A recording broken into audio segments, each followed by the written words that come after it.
vacances, c'est épuisant. Moi, je dis toujours, plus tu travailles, mieux tu travailles. Moi, je pense qu'on devrait simplement changer les dates des vacances, prendre ses vacances en hiver pour hiberner et travailler uniquement l'été. Des vacances, pourquoi pas, mais uniquement pour celles et ceux qui le méritent. Pas d'accord, les vacances, c'est épuisant. Mais non, justement, pendant les vacances, tu peux dormir, donc tu te reposes. Pas d'accord, les gens qui travaillent n'ont pas besoin de vacances car ils aiment leur travail. Stop! Arrêtez! C'est moi qui ai raison, les vacances, oui, mais en hiver. En pensez-vous? Taisez-vous! Taisez-vous, tout le monde a le droit de s'exprimer. Oui, et même que ça s'appelle la liberté d'expression. La quoi? Cela n'existe pas, la liberté d'expression. Si ça existe, cela veut dire qu'on peut se parler et se dire ce que l'on pense. Enfin, je crois. Sans que quelqu'un ne dise taisez-vous! Oui, c'est un peu ça, mais c'est sûrement plus compliqué que ça. Mais qui pourrait nous expliquer vraiment ce que c'est? Écoutez, je vais vous raconter une histoire.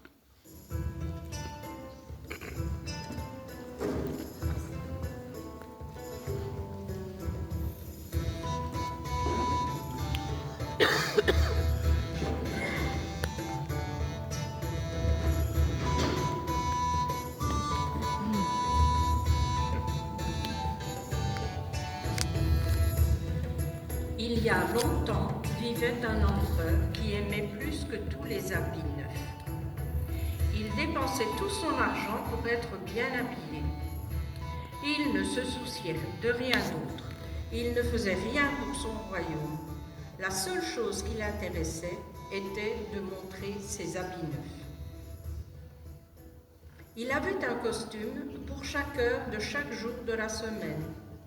Et tandis qu'on dit habituellement d'un roi qu'il est en compagnie de ses ministres, on disait toujours de lui, l'empereur est en compagnie de ses vêtements.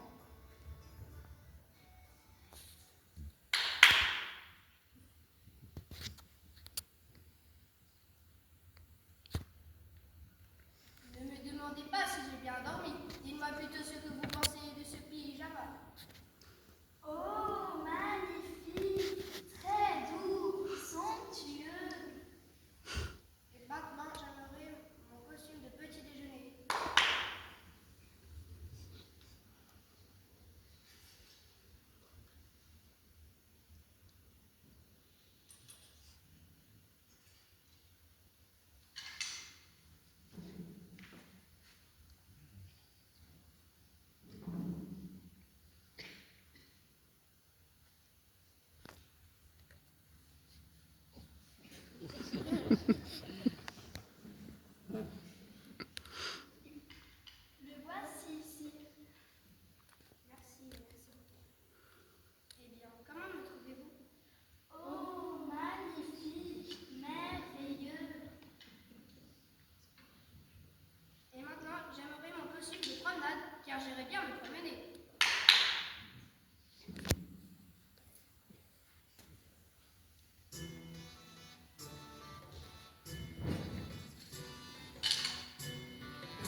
Comment me trouvez-vous?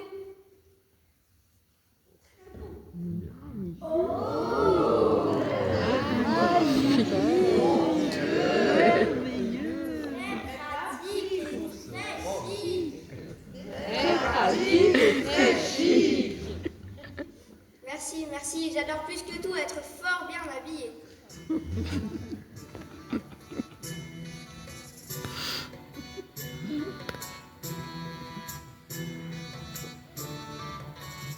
Dans la ville où il habitait, la vie était gaie et chaque jour, beaucoup d'étrangers arrivaient. Un jour arrivèrent 2 escrocs qui affirmèrent être tisserands et être capables de pouvoir tisser la plus belle étoffe que l'on pût imaginer. Non seulement les couleurs et le motif seraient exceptionnellement beaux, mais les vêtements qui en seraient confectionnés posséderaient l'étonnante propriété d'être invisibles aux yeux de ceux qui ne convenaient pas à leur fonction ou qui étaient simplement idiots. Si ce vêtement sera si beau, si fin, que les imbéciles ne le verront pas. Ce sont uniquement vos sujets les plus intelligents qui le verront. Les autres ne le verront pas. Ce seront des vêtements précieux. Je pourrai découvrir qui de mes sujets ne suit pas à ses fonctions, les partager les intelligents des imbéciles. Je dois sur le champ me faire tisser cette étoffe.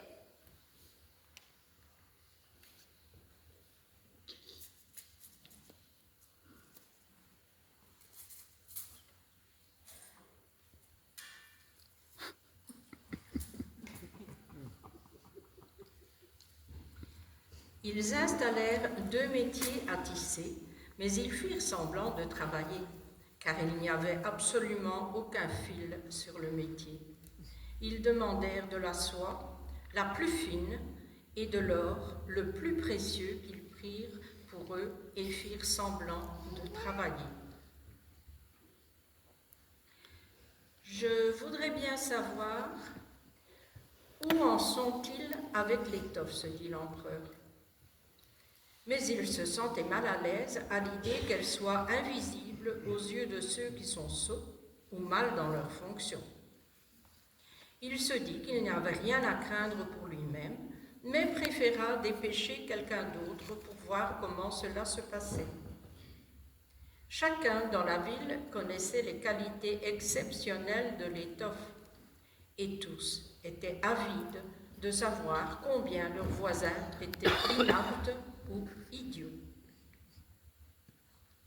Je vais envoyer ma vieille et honnête ministre auprès des tisserands, se dit l'empereur. Elle est la mieux à même de juger de l'allure de l'étoffe. Elle est d'une grande intelligence et personne ne fait mieux son travail qu'elle. La vieille et bonne ministre alla donc dans l'atelier où les 2 escrocs étaient assis, travaillant sur leur métier vide.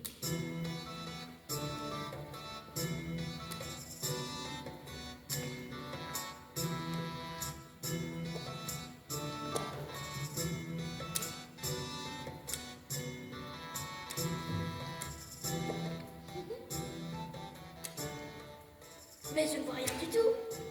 Vous êtes trop loin, approchez-vous. Maintenant que vous êtes près de nous, que pensez-vous des couleurs?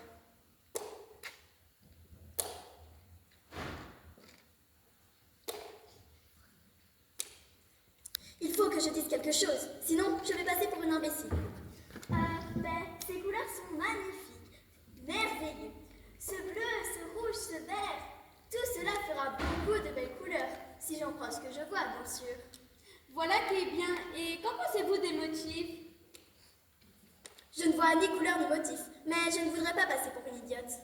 Magnifique, merveilleux, vous êtes de grands artistes. Je ne manquerai pas de dire à l'empereur que tout cela me plaît beaucoup. Les 2 escrocs exigèrent encore plus d'argent, plus de soie et plus d'or pour leur tissage. Ils mettaient tout dans leur poche et rien sur les métiers. Mais ils continuèrent, comme ils l'avaient fait jusqu'ici, à faire semblant de travailler. L'empereur envoya bientôt une autre et honnête fonctionnaire pour voir où en était le travail et quand l'étoffe serait bientôt prête. Il arriva à cette femme ce qui était arrivé à la ministre. Elle regarda et regarda encore, mais comme il n'y avait rien sur le métier, elle ne put rien voir. N'est-ce pas là un magnifique morceau d'étoffe, lui demandèrent les deux escrocs, en lui montrant et lui expliquant les splendides motifs qui n'existaient tout simplement pas. Je ne suis pas sotte, se dit la fonctionnaire. Ce serait donc que je ne conviens pas à mes fonctions? Ce serait plutôt étrange. Mais je ne dois pas le laisser paraître. Et elle fit l'éloge de l'étoffe qu'elle n'avait pas vue. Puis elle exprima la joie que lui procuraient les couleurs et les merveilleux motifs.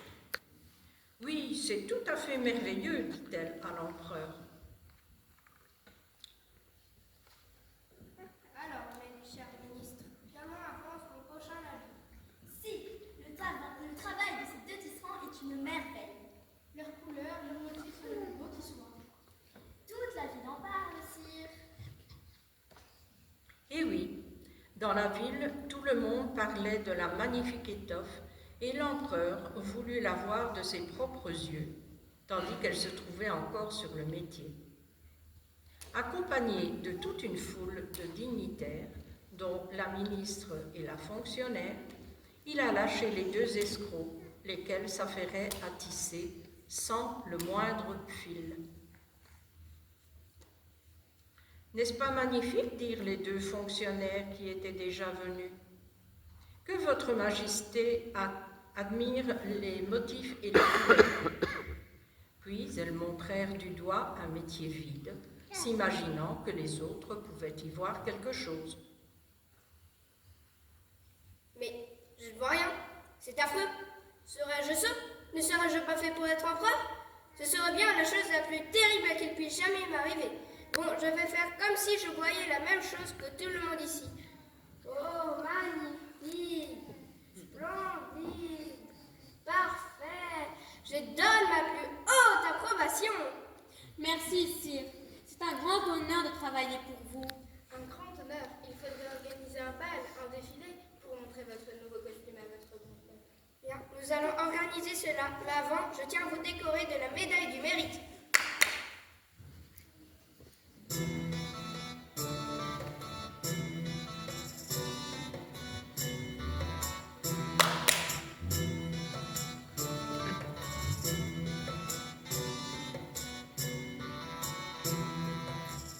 Merci, sire. Vous nous faites un grand honneur.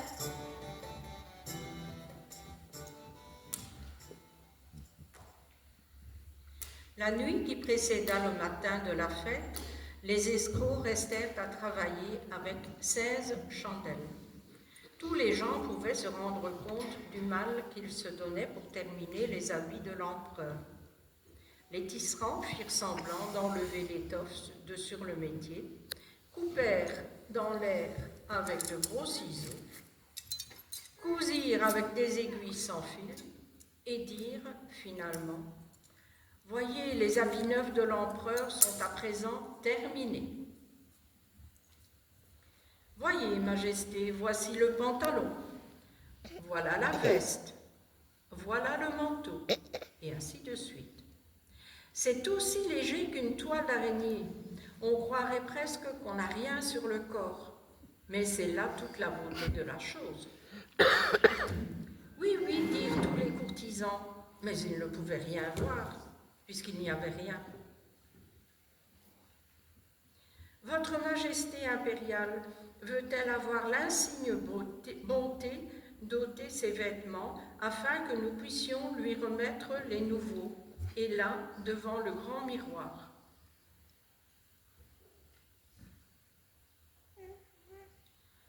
L'empereur enleva tous ses beaux vêtements, et les escrocs firent comme s'ils lui enfilaient chacune des pièces du nouvel habit, qui apparemment venait tout juste d'être cousu.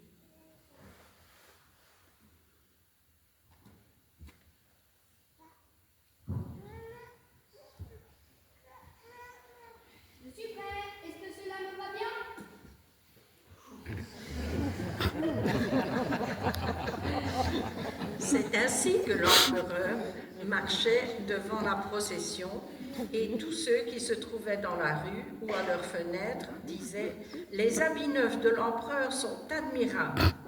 Quel manteau avec traîne de toute beauté, comme elle s'étale avec splendeur. » Personne ne voulait laisser paraître qu'il ne voyait rien, puisque cela aurait montré qu'il était un incapable ou simplement un sot. Aucun habit neuf de l'empereur n'avait connu un tel succès. « Mais il n'a pas d'habit du tout !» Il n'a pas d'habit du tout, cria un petit enfant dans la foule. « Entendez la voix de l'innocence, dit le père, et chacun murmura à son voisin ce que l'enfant avait dit. Tous, sauf l'empereur. Puis la foule entière se mit à crier. mais il n'a pas d'habit du tout. L'empereur frissonna, car il lui semblait bien que le peuple avait raison, mais il se dit « Maintenant, je dois tenir bon jusqu'à la fin de la procession. » Et le cortège poursuivit sa route, et les chambellans continuèrent de porter la traîne qui n'existait pas.